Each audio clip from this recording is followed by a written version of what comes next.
Hello and welcome back to my vehicle in the middle of the night. That's why it looks so funny in here. It's strangely in the dark. But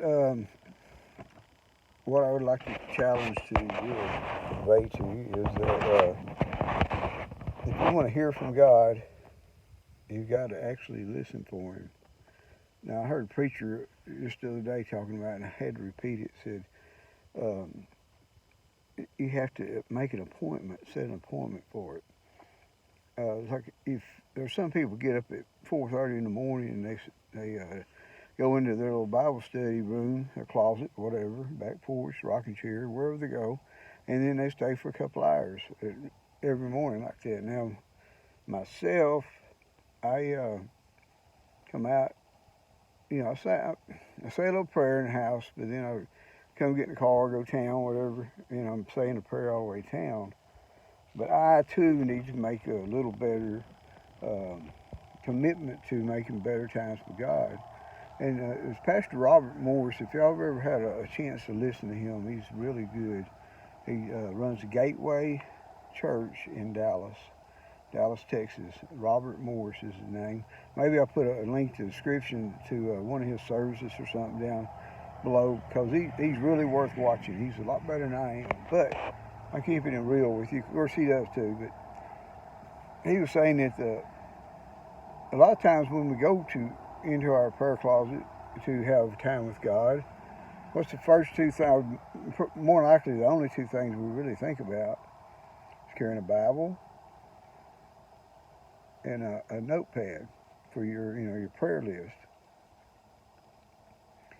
But I would say that I've heard people say this before, but it didn't make no sense till Robert Moore said it. He said you can carry songbooks in there. You can carry a journal where you can write songs that God's giving you.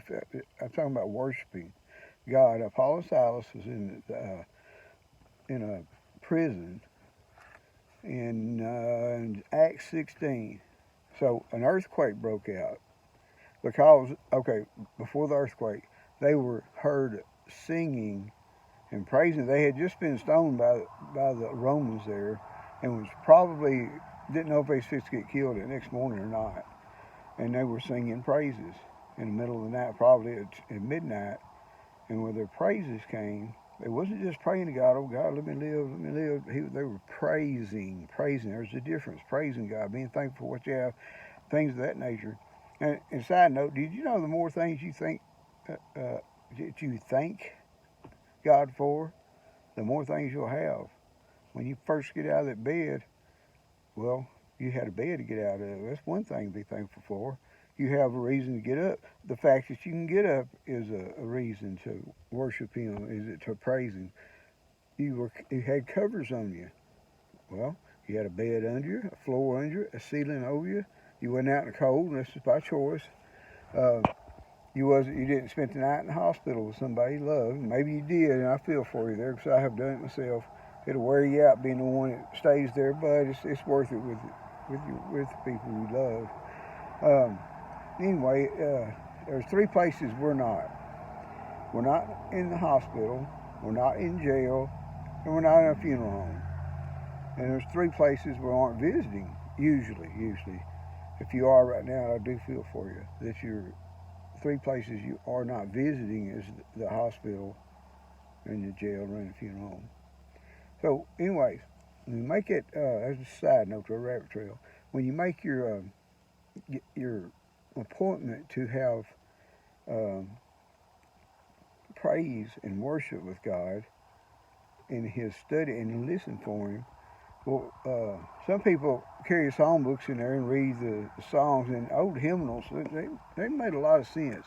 Um, they were good songs. There's a lot of songs in that book we never sang though. But there's you have iPods these days. You put them in, you listen to worship music there at first. Of course, you're going to have to, I would think you need to take them out, read some, after you listen to two or three songs. Soon worship is like a war ship. It moves the demons out of the way and you go straight to God, straight to Jesus, because uh, when you praise God, he he finds favor in that. And there's